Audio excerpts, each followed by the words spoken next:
Thank you ಹೂವುಗಳೇ, thank you ತಾರೆಗಳೇ, ಈ ನಿಮ್ಮ ಪ್ರೀತಿಗೆ ಬದುಕಿರುವೆನು ನಾನು. ಕಥೆ ಕಥೆ ಹೇಳು, ಶಾಂತಿ ಕ್ರಾಂತಿಯ ಕಥೆ ಹೇಳು, ದೊಡ್ಡೋರ ಕಥೆ ಬೇಡ, ನಮ್ಮಂತ ಮಕ್ಕಳ ಕಥೆ ಹೇಳು.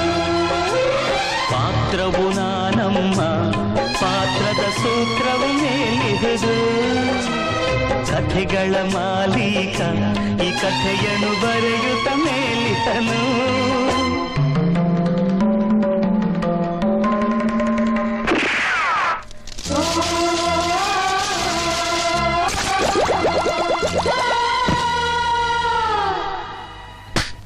ತಂದೆ ತಾಯ ಮಡಿಲ ಮುದ್ದುಗಳಿರ ಕೇಳಿ ಕೇಳಿ ಕಥೆಯ ಕೇಳಿ, ತಂದೆ ತಾಯ ಪ್ರೀತಿ ಕಾಣದಂಥ ಒಂದು ಮಗುವ ಅಳುವ ಕೇಳಿ. ಅದು ಯಾರ ಮಗು, ಅದು ಏನು, ಅದು ಯಾರ ಮಗು, ಅದು ಏನು ಅಳುವು. ಅದು ನಾಡಿಗೊದಗಿದ ಆಪತ್ತಿನ ಸುಳಿವು, ಅದು ಶಾಂತಿ ಪಥದಲ್ಲಿ ಕ್ರಾಂತಿಗೆ ಹೊಸ ತಿರುವು.